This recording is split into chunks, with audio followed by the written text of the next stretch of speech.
Welcome back. What's that? It's been so long. Well, not for our people online. For our people online, they have no idea how long we have in between, other than, I have more gray hairs. So welcome. We're here at Gateway of Atonement. It's a pleasure to have you as we start chapter 11 in this edition of the Tanya, a beautiful Kabbalistic text that we are going through. And if you've been learning with us, you know this is a section dealing with the Kabbalistic, the mystical approach to tshuva, to atonement and returning to really the true nature of your soul. So we just finished really the whole technique. We've learned about a lower level of return tshuva and a higher level of return tshuva. We learned that the lower level is characterized by looking at myself honestly, seeing the things I've done that have been destructive, counterproductive, toxic, really sitting with that and meditating until I break my heart. And from that bitterness and that sense of apologizing to God, of course apologizing to the people I may have hurt first, and then committing that I sincerely will try not to do it again, that is lower level tshuva, and it's characterized by a bitterness, a self-searching, having a broken heart and lowliness.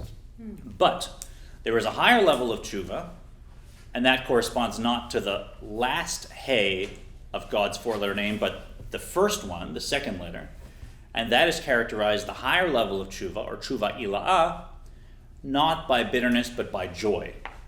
By joy. And why is that? It's because now I know God has forgiven me. I know I've returned that lower hay and reconnected it to God's name, at least my share of it, so to speak. And now the technique is to sit and to learn Torah or do mitzvahs with love and awe. And that, in a sense, reconnects me with God's intellect. And I can flow back to a state where I'm one with God before God breathed my soul out into me, as if I'm now part of God's breath within God's own being. Obviously, God does not have a body. This is all conceptual. But, of course, if I'm now one with God in that way, and God's forgiven me, that creates a sense of joy and of celebration. And that's tshuva ila'ah, joy of reconnecting with God. Cantor, when in the Torah, when it talks about the holidays and it says with Sukkot especially, you should celebrate with joy, does that have anything to do with this or different? Excellent question. If you didn't hear on the mics. So when we talk about joy and high holidays are coming up, our minds go right away to Sukkot, because Sukkot is the festival of joy. It is the most joyful time of the year. And absolutely, that is reflecting the same paradigm that Rosh Hashanah is a very serious, heart-searching time where we break our hearts. We crown God as the highest authority in my consciousness, in my life. And we very seriously go through and have to do atonement. And that's mainly lower-level tshuva. Okay. Some people that take it seriously, when they get to Yom Kippur, by then, actually, it's less serious and heart-searching. And now, as the day goes on, it's more conviction that we have been forgiven. And, in fact, a celebration that we've now reconnected with God. And that higher level of tshuva is more and more in our minds and in our hearts. But certainly, once Yom Kippur is done, the fast is over, and I walk away, I have to have faith that God has forgiven me, as we'll learn. And now I'm completely on the side of joy, because isn't that great, right? If you have a long-term split with a dear friend and you guys decide to sit down and work it out and you put it behind you and now you have your friendship restored, what greater joy is there than that, right? If a family's been split up and there's been all kinds of pain and now they do the proper therapy and work and the family comes together and is united and is functioning as a family, what greater joy is there than that oneness? So yes, 100% Sukkot, the joy of Sukkot reflects the joy of tshuva ila'ah. Yeah. In this chapter, I'm going to call this class Receiving Infinite Forgiveness. And I hope you'll forgive me for not saying this at the beginning. I know I was supposed to let you know what we're going to learn. Today we're going to talk about receiving infinite forgiveness, and that is a function of both kinds of tshuva. And it's also an important correction to make, because we often project onto God. And we think that when we talk about God's ability to forgive, it has any connection to my own ability to forgive, and we assume that it works the same way. As we'll see, it's difficult for us to even imagine what infinite forgiveness feels like, and perhaps even harder to act in the world as if we've been granted infinite forgiveness. But that's what God's attributes are. They're infinite. So today we're going to learn how to interact with that, how to flow with that. The first topic that the Alter Rebbe looks at is this dilemma of, okay, I have lower level tshuva, and that is characterized by bitterness, and I have a higher level tshuva that's characterized by joy. So how do I have them both at the same time, right? If I truly want to have bitterness because I know I have some sins, but I also want to have joy, so how do those both work together, right? Well, you said that you have to go from one stage to the other. Why would you have both at the same time? That's how you get into it, but ultimately, when you're in tshuva ila'ah, the higher level tshuva, you don't want to let go entirely of that sense of bitterness of your past sins, as we'll see. There's a way to do it. So the first point the Alter Rebbe makes is, well, hold on, if both of these are important, do you have to flip from one to the other? In the last chapter, he let us know that the bedtime Shema is the best time for amping up that bitterness. But really, am I going to live a life of where I'm flipping from one to the other? And he says, no, you can actually, at a certain point, let both of them live in your heart at the same time. And then we'll move on to the main topic we're looking at. Page 279 in the Tanya, Ve'amnam liot b'libo ha'achana, hi b'chinat tshuva tata, k'nizkar la'el, v'gam hasimcha b'shem she'teten b'yachad. Go ahead. This subject, simultaneously harboring contrite humility in the heart, the state of teshuva tata, as explained in the above-mentioned contrary emotion of joy in God, that is also necessary for the service of prayer. All right, so remember, this is not sadness, depression that keeps me from progressing, that keeps me locked into my spiritual state and I can't move up. I'm talking about bitterness, where you are unhappy with your current internal state. So can that bitterness and the happiness exist at the same time? The Alter Rebbe says, yes, kvar milta amura b'likutei amarim sof perek lamed daled. Has already been discussed in the Kuti? Yeah. At the end of chapter 34.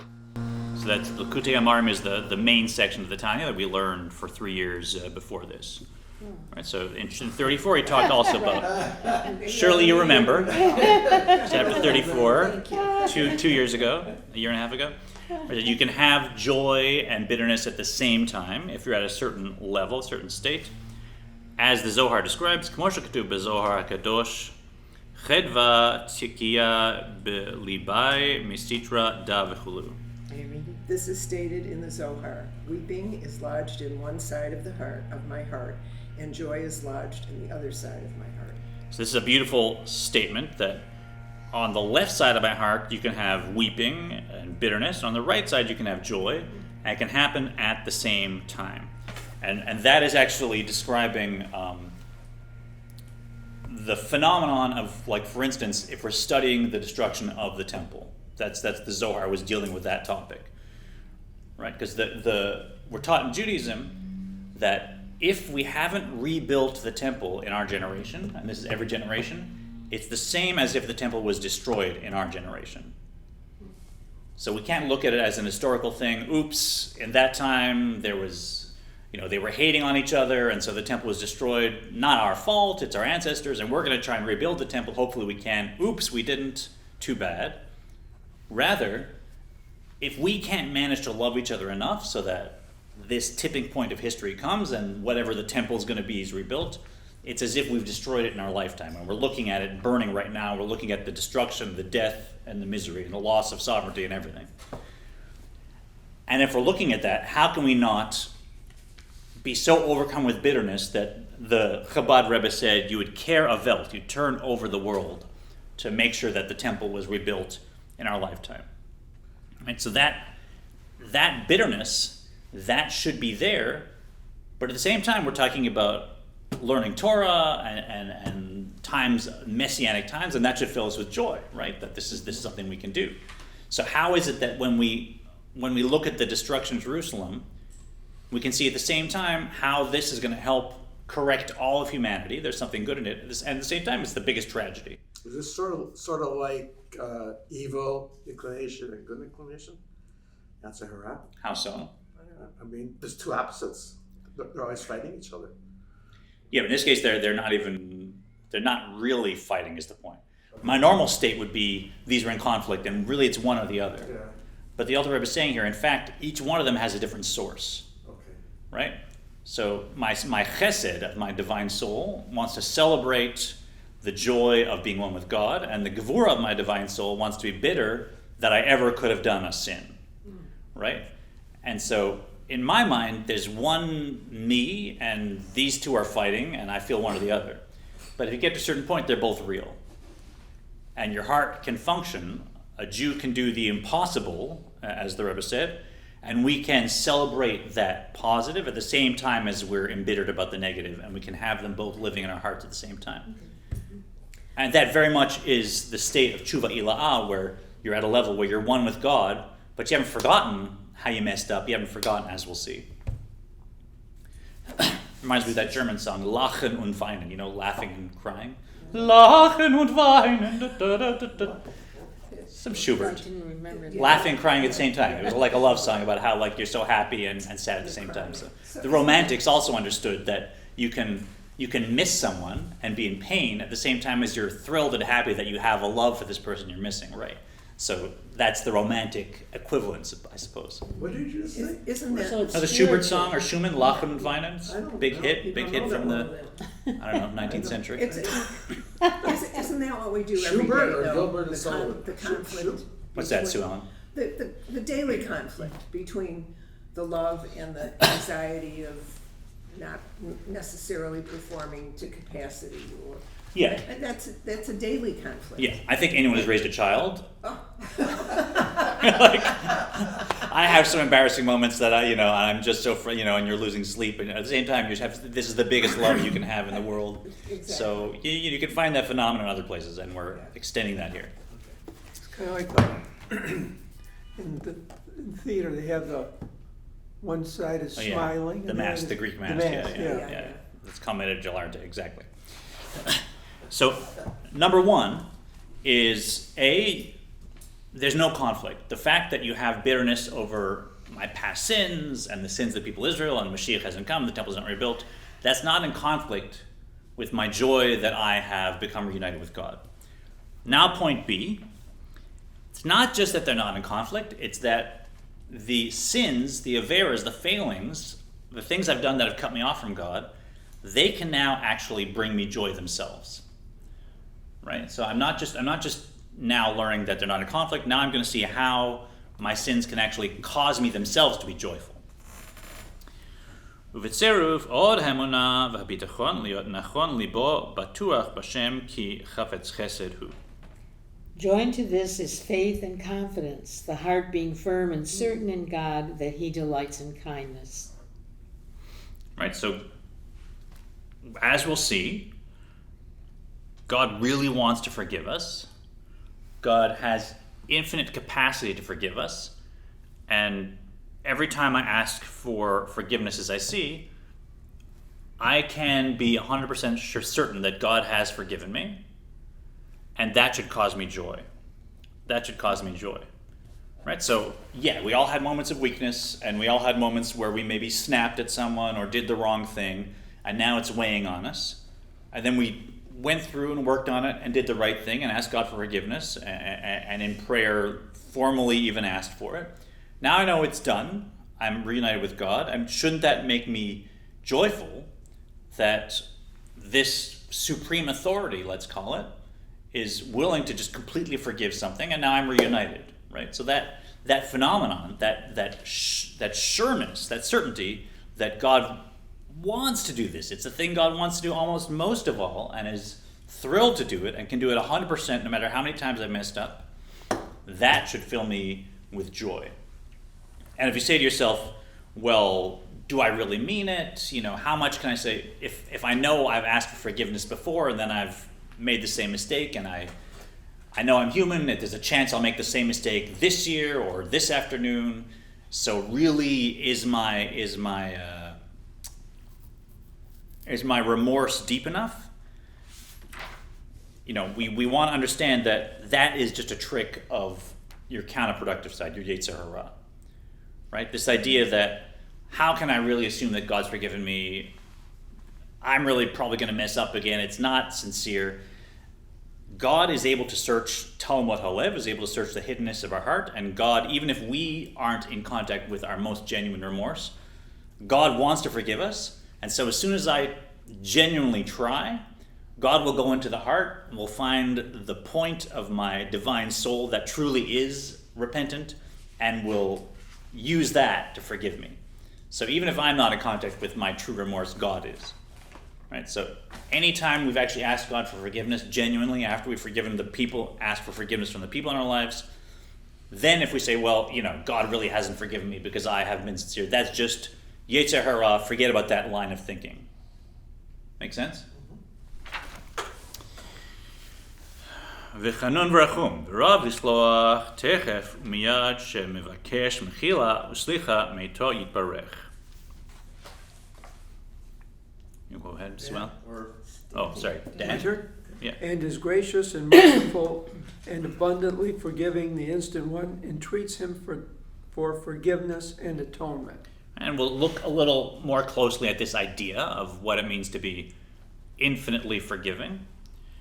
But the take home is, this is not a person that has to sit and go, let me think, maybe I'll forgive you, or I have to get over my feelings, or well, you've done this 3 times or 30 times or 300 times, so let me think if you deserve my forgiveness. God's not like that, right? That's us.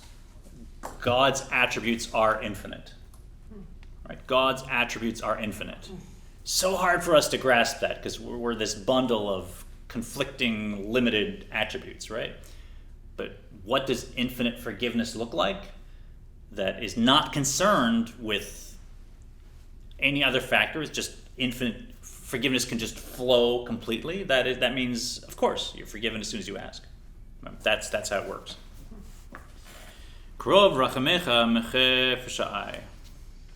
As it is written, in accordance with your abounding compassion, erase my transgressions. Right, a few more or quotes. Cleanse me, purify me. Kapsei Tarani, let's go on. Rik v'chol avonotai meche v'chulu. Or erase all my sins.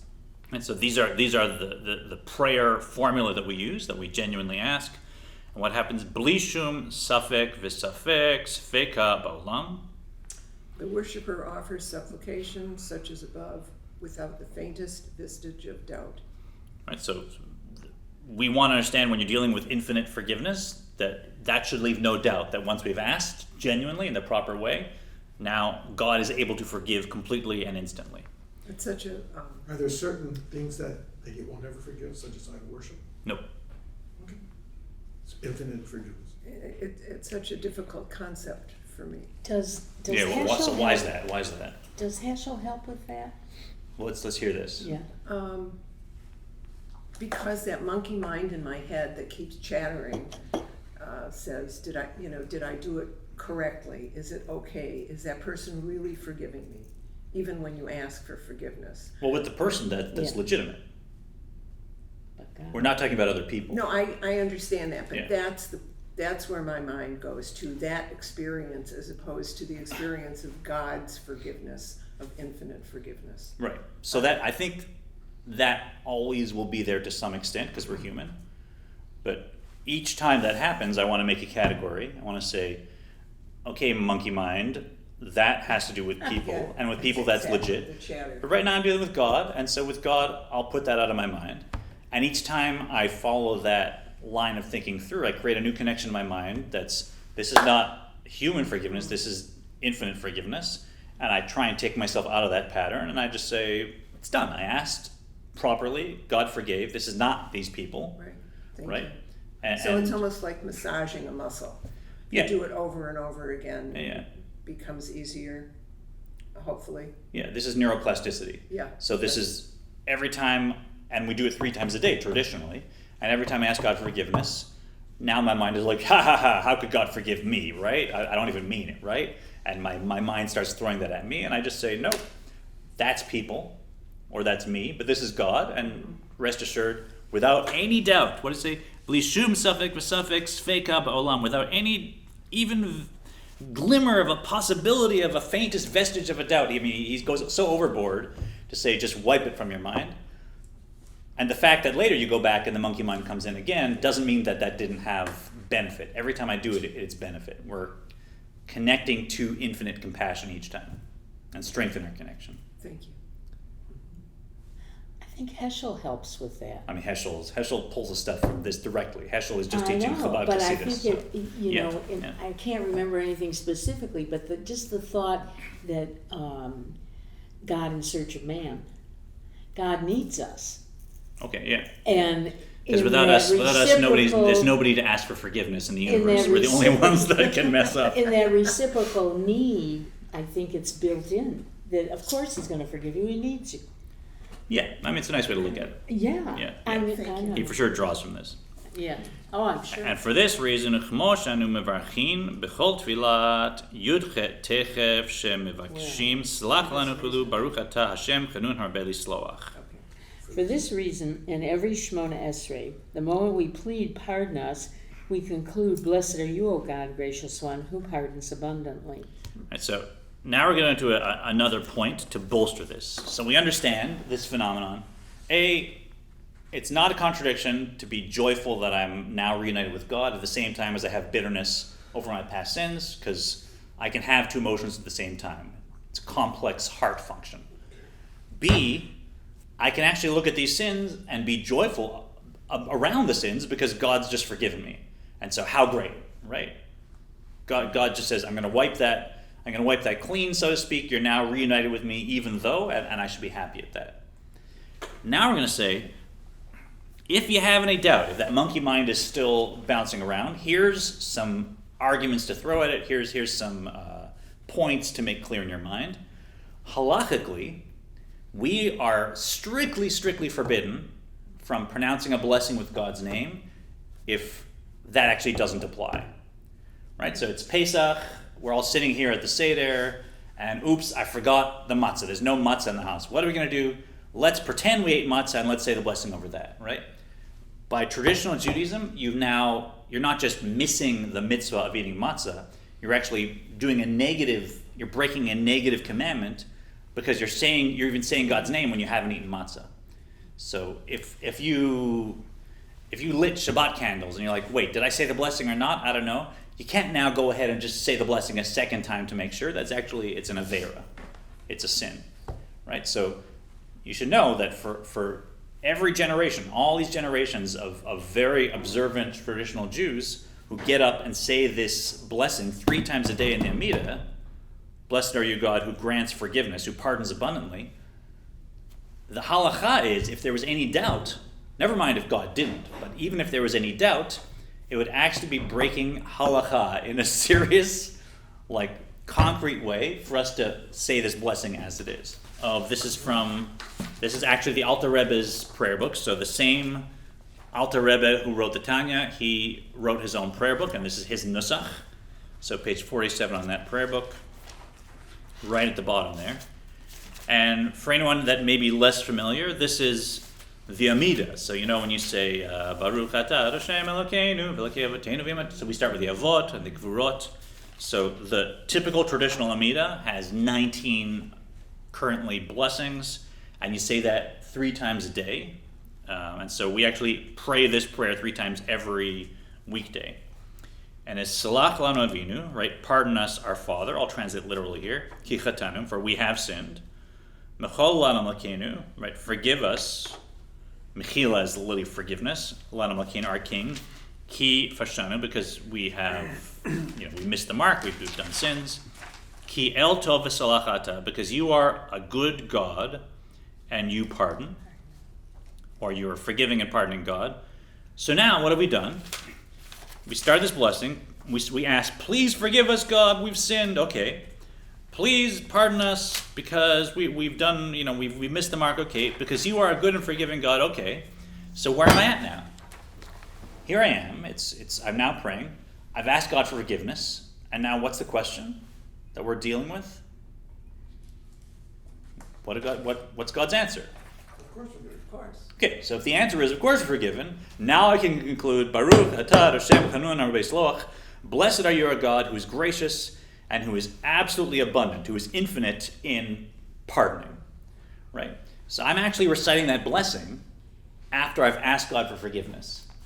So halakhically speaking, the Alter Rebbe is saying, if there is any doubt in your mind, if you've now asked God for forgiveness, and your mind, okay, there's a 95% chance God's forgiven me, but there's a 5% chance I wasn't sincere enough, or the sin was too serious, or whatever.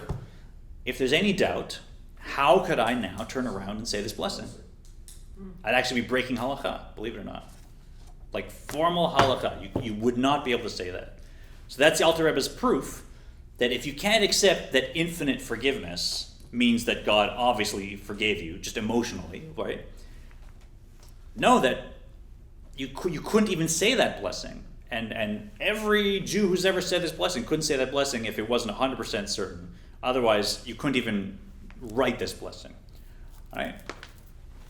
So, and if that's the case for us, if we have to follow that halakha, God also follows the halakha, right? That we can't, that'll come later, right? But the point is, you can't say a blessing unless you know it's for sure, and so now that's another point, 100% certain, we are forgiven every time we say that prayer. Let's go through that in the Alter Rebbe's words. V'harei sfek brachot lehakel mishum chashash bracha levatala. I forget who's reading one. Yeah. Go ahead.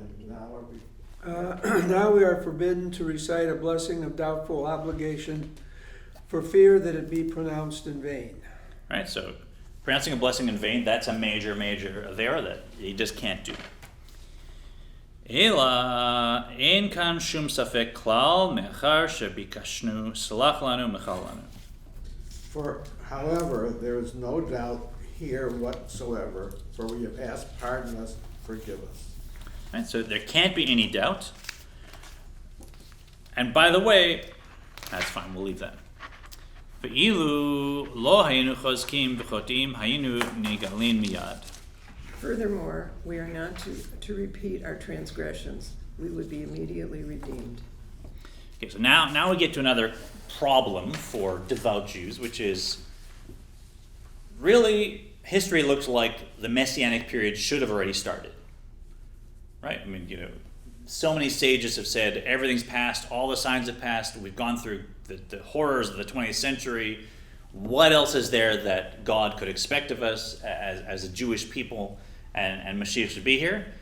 And so if I genuinely came and asked for forgiveness for everything, and if God 100% forgave me, and if we all do that in the way that we do it, and the whole Jewish people does that, shouldn't that bring Mashiach? I mean, if God's completely forgiven and it's all wiped away, what's left to do, right? It should all happen now. The world should be completely spiritual. So how is it that isn't the case? And here the Alter Rebbe goes into a fascinating answer that really should deepen our feelings when we're praying, because it's phenomenal to see what's really happening when we ask for forgiveness during prayer. K'mo shanu mevarchin Baruch atah Hashem hagoel Yisrael. In accordance with the blessing we recite immediately afterward, blessed are you, O God, who redeems Israel. Would you like? Right, so here he's saying, how you doing? Here he's saying, actually that perspective is true. When I recite this blessing and ask for forgiveness, I've been forgiven completely, and now I've started the process of Geula, of redemption, where Mashiach, where the Messianic period, as we believe in Reformed Judaism, should come. And that's actually begun.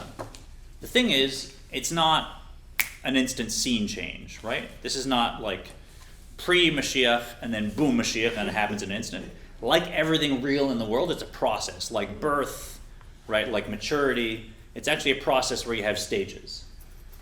So when I pray and sincerely ask for forgiveness, and God has forgiven me, that process of tshuva has actually started. And Reformed Judaism would say the Messianic period has now begun. Boom, I'm in it. Were we not to repeat our transgressions, that process would continue, and Mashiach would come. But being a human being, what do? I walk away. I'm now in this beginning of the Messianic process, and then I harbor a resentment against somebody, and I raise my voice against somebody, and I walk by somebody without giving them charity, and I trample on all these tiny little things, and immediately I go back into my own reality, which is I have to now work my way back to the Messianic process, right? Then I get to the next prayer, and then I ask for forgiveness genuinely. I'm forgiven again. Now I'm back into the process of bringing the Messianic era. But then I repeat my transgressions, right? So it's not that we haven't accomplished redemption when we do this. We actually have. It's that we're human, and when we look back at our lives, we're fallible, and we keep undoing the work that we've done when we prayed, right? So that answers two questions. One, why is it that Mashiach and the Messianic period hasn't come, even though we're all being pardoned? Because we keep doing the opposite afterwards. And B, understand the power of my prayer, that I've actually started the process of redemption every time I've done it. I'm in that. I mean, that's an amazing thing to have in your heart when you say this blessing. 100% forgiveness from God means I'm now in the process of Geula. Let's see how far I can make that work till my next prayer service. You like that? Oh, good. Well, I do and I don't. What you're saying is that the Messianic era will never come. I'm saying that? Well, if you keep bringing it and then going back and bringing it and going back and bringing it. Well, I'm saying that the reason it hasn't come is because of human fallibility. But obviously the process of bringing the Messianic era is trying to refine human fallibility and get the potential within us for good out. No, I think you're saying we're always in it. We're on the road to it. We don't know what it looks like. So it's not that, you're going back and forth, and you're always in it. You're always going that way. Is that how you look at it? It's not. I think that's also true, yeah. Yeah. I mean, It's not either or, it's Right. existing. from You don't know what it looks like, so you're on the road. You've done the work. You're on the road. It's Yeah. there. Is I like that that. a reformed that. view or Thank is you. that an orthodox? It's a Norwegian I view. know, right? I This is the Reform view is that we are all working towards the Messianic era, and the good things we do Right, bring right, that. right.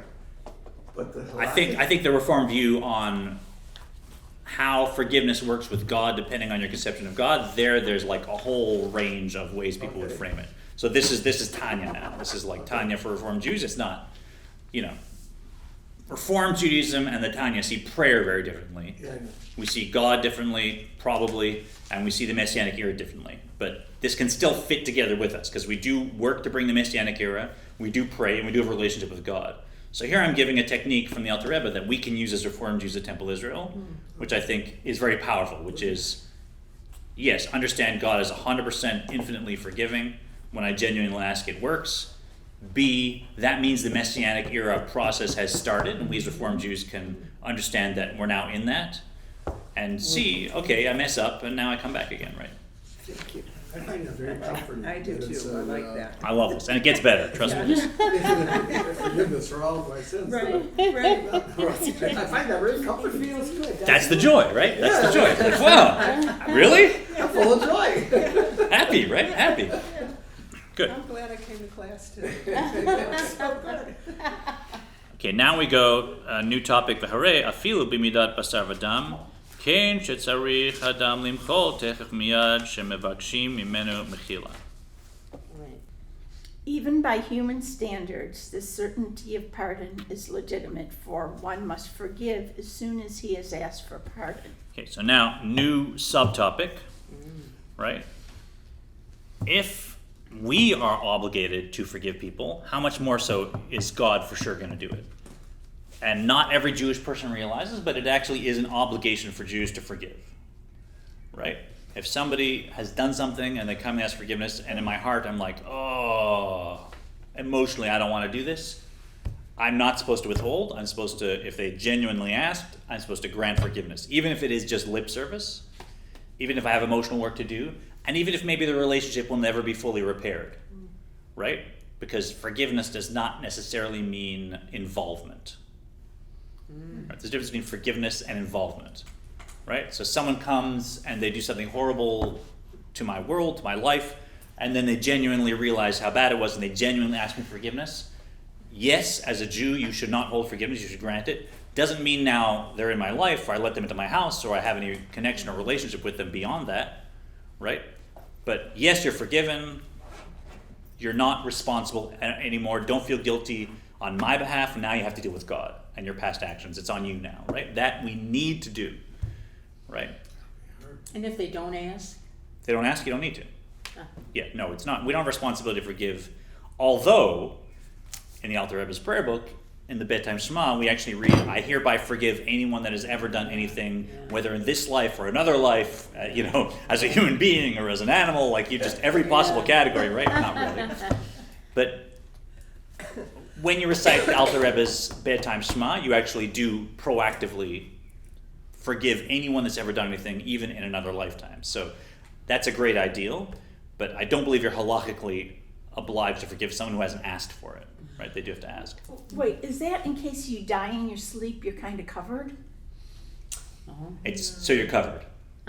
You could die while awake, and still you need to be covered, right? So it's so that you're covered. Yeah, you want to be in that state where there's no reason for me to hang on to somebody else's responsibility, right? So I can proactively forgive them if I want to. I'm just not halakhically obliged. But spiritually, it's highly advisable. Highly. But here, we're saying, if a human being is required, if a Jew is required to forgive, how can we doubt that God does it immediately, if even we are required? Yeah? Again, I ask the same question, is it only applied to Jews or all people? That's outside of my legitimate halakhic knowledge, but no reason not to forgive anyone. Yeah, I don't see any difference. I don't see any reason. Whether you're technically halakhically obliged or not, it's spiritually good, but I'm not sure. Well, Probably, I'd say. No reason why not. except you're not supposed to still not, marry a Moabite or that stuff. Yeah. There's So- certain tribes you don't have to forgive. If you're talking about marriage and you're talking about that, now is it at the top? We're talking about forgiveness. So let's That's what we call a gray area. accentuate the positive. Yeah, that's right. So v'lo yehe achzari mil mechol. Dan. He must not cruelly withhold his forgiveness. And here's the extent to which halacha goes. Va'afilu betokea yad chaviro. Go ahead. Even if one was This to is- cut off his hand. Right. This is what the Gemara, the example they come up with of what you must forgive if someone asks, is if someone has come and cruelly cut off your hand. Just, I hate you, Smolash. This is what I'm going to do. Grabs your hand, cuts it off, laughs in your face, spits in the wound, whatever it is, right? Horrible thing. And here I'm walking around, an amputee, right? Constant reminder of what this horrible person did to me. And 2 years later, they come and they're like, I'm so sorry, I've changed. There's no way I can pay you back, but please forgive me. That doesn't work for me. That's being human, right? That's my human side that says that doesn't work for me. And that is 100% legit, and I understand it. And that's why halakha comes and says, you forgive them anyways, just with your mouth. Just with your mouth. Then that's a lie. It's not a lie. Sure it is. It's a lie to my superficial psyche that has an ego and that says, why should I forgive this person? But the Alter Rebbe is saying it's not a lie to the core of your soul. The core of your soul, where you're all connected, you're all one, knows that eventually we're all going to truly forgive each other. And like at my heart, I really do want to forgive. So the lie isn't that I don't really want to forgive. The lie is that my current consciousness isn't in touch with the core of my soul to that extent, which is nearly impossible for a human being to do, right? Unless you're some crazy tzaddik. But halakha wants to push us, even in that extreme situation, to try and be in touch with the core of our soul that really wants to forgive. So even if I force myself and I'm saying, yeah, you have my forgiveness, now get out of my house, right? And I'm angry, and they can see that emotionally I'm nowhere near really forgiving them in my heart, but I've actually formally given them my forgiveness, even though I'm acting not in alignment with my conscious emotions, I am acting in alignment with my deepest emotions. So this is where we get the term lip service? Yeah, do it. Absolutely, do it with lip service. If you, no one can expect you to actually emotionally How do you handle feel the true Holocaust? forgiveness for somebody that did that. But when you do lip service, you're doing lip service to your own core of your soul. You're not doing lip service to their misdeed. You just like You're helping yourself, not them. Yeah, yeah. So you're trying Really, to- Yes. it's to help you're ourselves. helping both. You're helping yourself and them, but That's a good point. this is just a halakhic obligation. This is the correct thing to do. You're right. You know, there's a I forget the Latin for it, but there's a psychological idea. It comes from the Greek that the thing you can benefit from most is the thing that you least want to look at. Right? The stuff that I'm avoiding, the stuff that I least want to look at, is actually the thing that will heal me the most. Right? So that's like pretend you understand something until you do it, and then eventually it comes. Yeah, there's a fake it till you make it. But here, I mean, Yeah. That's it. I feel like the last thing I want to do is forgive this person that's done this horrible thing. Somehow in the journey of my soul, there is something profoundly healing for me in doing it, even if it feels like the opposite of what I want to do. Like, yeah, it is helping ourselves. We'll maybe never understand why that horrible act and me forgiving it, why there's any positive in that. Leave that to God. But God's asking us to finish that connection and get the good out of that negative seeming phenomenon. What if someone does some horrible act Yeah. and doesn't tell you they did it, and then you find out later? Yeah. What's supposed to happen if they try to pretend it didn't happen? So the same thing. You don't have to forgive them if they haven't they don't admitted. ask for If they haven't forgiveness. admitted they've done it, and if they're not coming to ask for forgiveness, you don't have to forgive them. You don't have to. You can. You don't have to. Right. So those all are the same category. This is somebody who admits what they've done, who Different. fully owns up to it, who comes and genuinely asks for forgiveness, and they're my responsibility, no matter what. Even if they cut my hand off, you're forgiven, right? Doesn't mean I'm involved, but doesn't mean that I don't hold on to that. I grant forgiveness. What it does, though, is from your insides, you're released Right. with that emotion and that negativity because I've already done the work. I'm forgiving him. The rest is on him. Let God deal with him. Yeah, I'd say psychologically but from that's my true. point, Yeah. from what I need, I'm freed from that. Yeah. But now the point that the elder made was not for us to go deep into should I forgive somebody who, God forbid, cuts off my hand. The point was if we are required to grant forgiveness even in that extreme situation, how can we for a second stop and think, well, maybe God hasn't forgiven me, right? That's the point here. The point is to create joy that, of course, God's forgiven me because look what God asks of me. I have to forgive this horrible person that cut my hand off, and I have to forgive. And I'm thinking maybe God can't meet my standard that God has for me. So the point here is, of course, God's forgiven because God is an infinitely higher standard than we are. And look at our standard. That's all. God. I just think it's a release from me.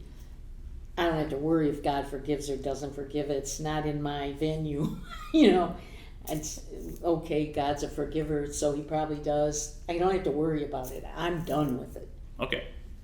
So that's from the Gemara, that Bava Kama. And then also on our end, if we've asked for forgiveness 3 times, V'im bikesh mimenu gimel pamim v'lo machalo shuv ein tzarich levakesh mimenu. So too, if one has asked his fellow for forgiveness 3 times and has been rebuffed, he need not apologize further.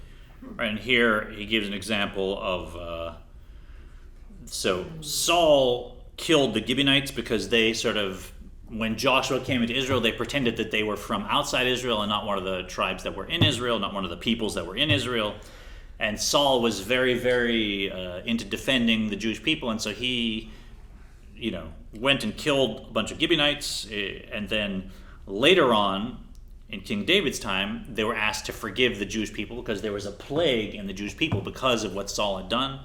And the Gibeonites refused, even though they were technically Jewish at this point, they refused to forgive Saul for doing that.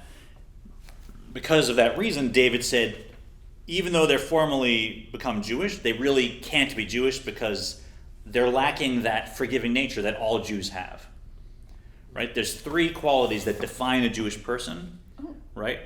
Rachamim, forgiveness, Bashanim, which is humility, and Gomle Chasadim, which is kindness. So just in our nature, not by being a tzaddik, not by becoming a Beinoni, just my normal nature, a Jew wants to be merciful, a Jew wants to be humble, and a Jew is naturally kind. It's like our hobby. Some people want to play golf. Jews like doing charity and doing good things because we just feel good, not because our divine soul is engaged. So David said, look at these Gibeonites. They couldn't forgive. If they can't forgive, that means they can't even be Jewish, right? And he decreed that they couldn't now enter the congregation of Israel. They couldn't marry Jews. He actually made a formal declaration because they wouldn't forgive. So again, when we look at this, we say, how much more so do we know God's going to forgive if Jews are so forgiving that the fact that the Gibeonites couldn't forgive even for murder meant that they couldn't even be Jewish? How much more so? How could we even doubt that God, who gave us our quality of being forgiveness, would not forgive? Right? God loves forgiveness. That's God's passion. Is I'm waiting for Smolash to just say the words, please forgive me, and then I'll rain down infinite forgiveness. I just can't wait to do it. Right? That thing that's in us, God has that infinitely. In the Alter Rebbe's words, והגבעונים שביקש דוד המלך עליו השלום הם מחילה בעד שאול שהמית את הגבעונים ולא רצו למחול. When King David asked the Gibeonites to forgive King Saul, who had killed their people, and they refused to do so. So they didn't want to forgive. What happened? גזר דוד עליהם שלא יבואו בקהל השם שהם רחמנים וכולו. David decreed that they should not enter the congregation of God. That is, they would never be allowed to convert and thereby join the Jewish people who are merciful. Right, as we learned in Yevamot, Midat HaKadosh Baruch Hu al achat kama v'chama le'ein kates. As we have learned in Yevamot, end of chapter 8, is a divine trait. How much more certain is it, nay, infinitely more certain, that forgiveness is swift. Swift forgiveness is. Yes, immediate, right? So here the Alter Rebbe is tripling down. Don't have to forgive the Right. We're required to forgive somebody no matter what. Jews, if you don't forgive somebody, it's a sign that you're not even Jewish. That's how much we love forgiving. And so if that's expected of us, no doubt God does the same thing, infinitely more so. Sort of what I asked earlier about forgiveness only for Jews or for everybody. He's saying here, since they're not going to forgive us, they cannot become Jewish. It's sort of the same. Yeah. Yeah, that's different than saying that whether or not we are obligated to forgive non-Jews. That's a different question. This is whether somebody who doesn't forgive could be Jewish. That's a different question. And it's also a side question. Let's not get back into it. Can you repeat, are the three traits forgiveness, something else, and kindness? Yeah, the second one is bashanim, being humble. So like when if I give a gift to charity, the natural Jewish inclination is not build me a statue. The natural Jewish inclination is no one needs to know, right? Like I don't. If I feel like I'm becoming more holy or doing great things, a Jewish person just in their nature is trying to be subtle about it and not make a big deal. ומה שמשבחים ומברכים את השם חנון בלסלוח המרבה דייקה. As to the fact that we praise and bless God as being the gracious one who abounds in forgiveness, the verb chosen is marbe, abounds, implying a quality unique to God. Chosen, the verb chosen, that was English. Yeah? Chosen? Oh. Yeah, you're doing chosen. Right, so here, the other Rebbe says, okay, here's an argument you might make.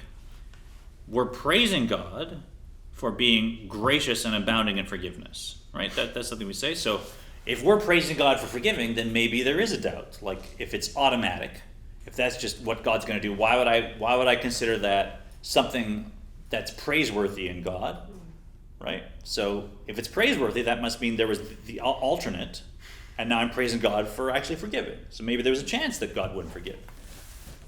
Makes sense? So the author says, what we're praising God for is not that God forgave us. That's automatic. That's understood. That's not something we praise God for. What we're praising God for is marbe, is the infiniteness with which God does forgive us. The infiniteness with which God does forgive us. Right? As we go on, even though I might forgive somebody the 10th time or the 100th time, or I might forgive them for cutting off my arm, God forbid, it's going to be difficult for me to do it, as we've seen. right? Whereas with God, God's going to do it in an infinite way, which means not only is it not difficult, it's infinitely joyful and it's infinitely desired. And that we can't understand. So that is what we're praising God for. Not that God does forgive us, but that God forgives us in an infinite way. Enthusiastically, and the 100th time is exactly the same as the first time. And no matter how bad what I've done, no matter how insincere my apology seems to me, to God it's like a grandfather, forgiving their 4-year-old granddaughter who did something bad. It comes with tears in their eyes. I'm sorry, Sadie. I'm sorry that I did this. I mean, there's no doubt, right? It flows. You're there to be smiling and forgiving, of course, and it's gone in an instant, right? So that's the 100th time for God is like infinite times that phenomenon, right? So it's that we're praising God for, the infiniteness of the forgiveness, not the phenomenon of having forgiven. You like that? No, it just makes me think of two kids, siblings, Yeah. and they're fighting back and forth. Yeah. And the parent says, okay, Janie, you say you're sorry to your brother. I'm sorry. I'm sorry, and then sticks out his tongue. Or had their fingers crossed behind their back. Yeah, very much like God's like, okay, just say this, you'll figure it out later, you'll mature in time. Yeah, for sure. That's very cute. I like that. As to the fact, Uchmosh katuv be'ezra be'rav lisloach. In Ezra, too, we find that God pardons abundantly. And take us to the end of the page. This is the same phenomenon. Dehayinu, this means shebemidat basar v'dam im yechta ish le'ish ufikesh mimenu michila machalo v'char kach chazar lisuro. This means in the mortal world, if one person harms another and asks his pardon, which is granted, and then repeats the misdeed, Kashe me'od she'imchol lo shenit u'mikol sheken bishlishit or v'it. It becomes very difficult to grant pardon again, and certainly a third and fourth time. And so I think we understand this. Somebody that's toxic and that keeps doing the same clearly wrong thing that clearly is harming me. Happens the first time, they're like, whoa, that was a mistake, and they come and they apologize, and I say, okay, I forgive you. People make mistakes, I get it. It's not so hard for me to forgive the person. Then it happens again. Whoa, they didn't really mean the forgiveness. I feel like an idiot for apologizing to them. They come back, I'm so sorry I did it. I know it's the second time, but can you please forgive me? I'm like, okay, fine, you're forgiven, right? But it's different already, right? I'm like, give me a break, right? Like, I'm forgiving you a second time, like you just apologized.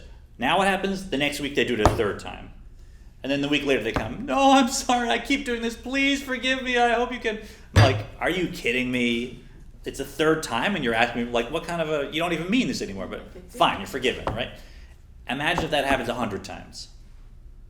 Just imagine the state you'd be in that this person somehow found a way to get you into the same issue and do the same thing to you the 100th time and had the nerve to come and ask you for the 100th time for forgiveness. What state of mind would I be in if I could get myself to actually, even with lip service, grant them forgiveness? there would be no relationship. Detached, dismissive. I'm not emotionally engaged. I don't really mean it. It's a difficult thing for me to do at that point. I feel like they're taking advantage of me. I feel like a chump, whatever you want to do. It gets more and more difficult for us. And so even if we do grant pardon 100 times, which I don't know a human that would emotionally, unless you were required to by Jewish law, but the 100th time is so different in every dimension from the first time, right? Mm-hmm. So when we say God grants forgiveness abundantly, it doesn't mean that no matter how many times I do the sin, God will still forgive it. It does mean that.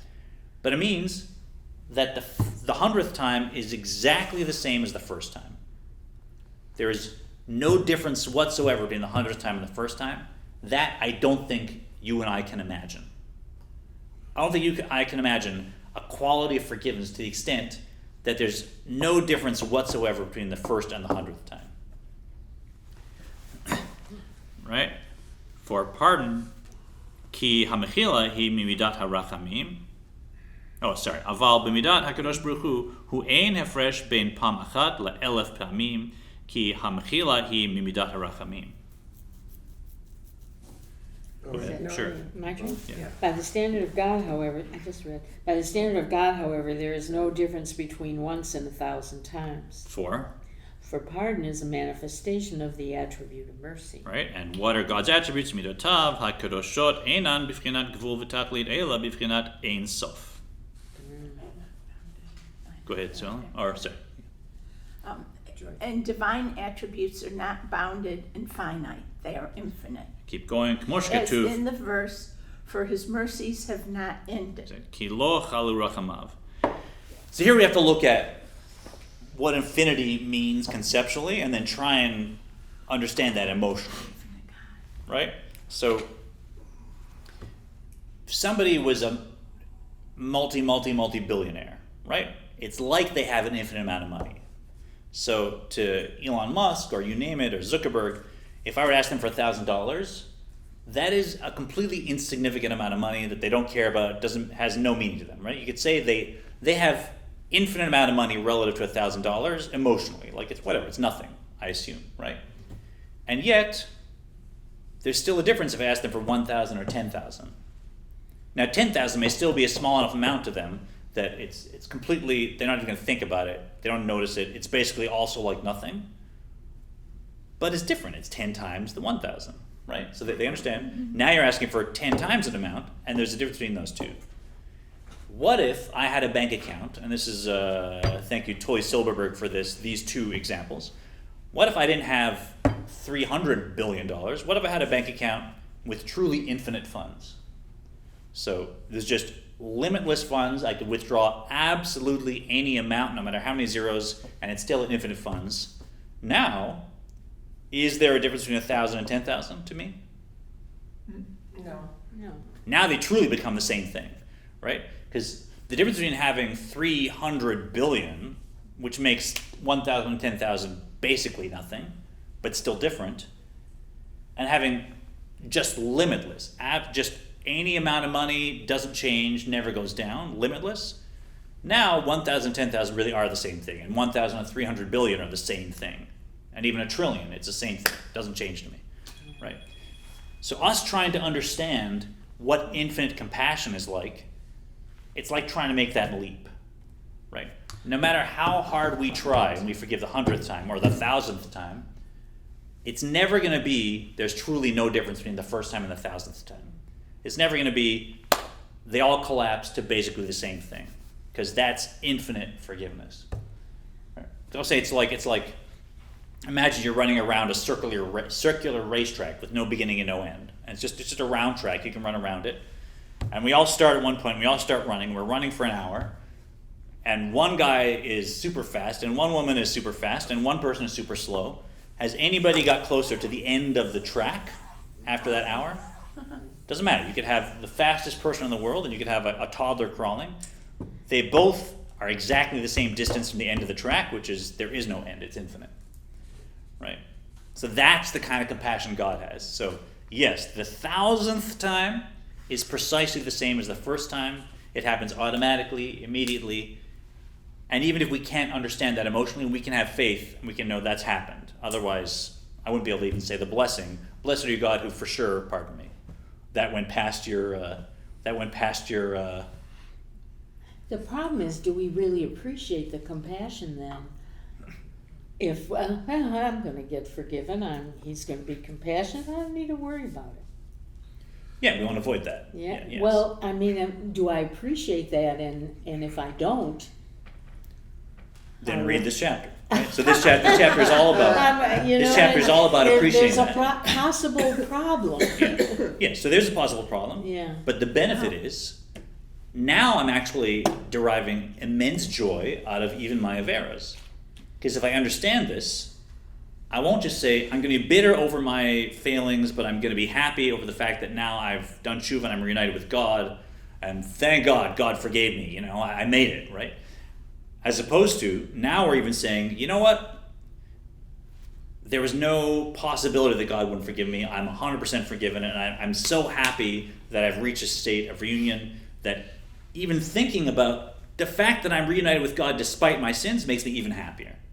right? And And now I I'm can now, do whatever I want. Oh, no. That's Whoa, what I'm whoa, saying, hold because on. I'm gonna Right, be right, forgiven. right. No, see, so you're jumping to something the Alter Rebbe will That's what address, yeah, but that is different, right? yeah. If I the genuinely ask for problem. forgiveness, I can't have in my mind, and now I'm going to do it again because you're going to forgive me, and now I get to enjoy it again, right?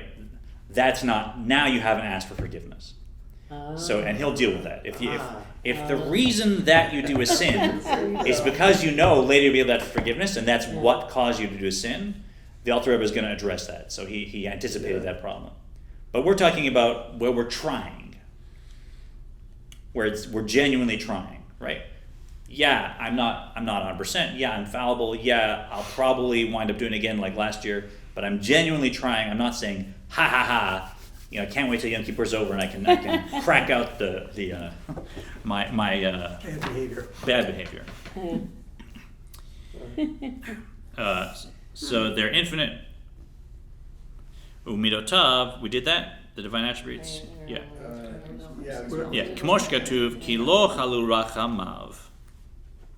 Are we down to as in the verse? Yeah. As in the verse, for his Relative mercies infinite. have not ended. Right. So God's mercies have not ended. It doesn't mean there's still more. It means they are endless. Right. God's mercy is not like mine. It's endless. Legabe bichinat ein sof ein hefresh klal bein mispar katan legadol. Relative to infinity, there is no difference whatsoever between a small number and a large one. Right. No number gets closer to infinity. 1 billion is the same as 1. Dechula kame kla mamash chashiv umashve katan v'gadol chulu. For before him all are considered as naught, and he makes equal the small and the great. V'lachen ma'avir ashmotenu b'chol shana v'shana. Therefore, he removes our sins every year. Right, and the Alter Rebbe is saying, each year we come to Yom Kippur, and God removes our sins each year, and we're not praising God, yay, God forgave me again this year. We're praising God because God forgave my sins abundantly. Because God forgave my sins this year exactly the same as the year after my bar mitzvah, the first time I committed them, when I was a young, innocent adult. Right, and I'm in that same state, and that's what we're praising God for. There's this next section. Oh, we're well over time. Okay.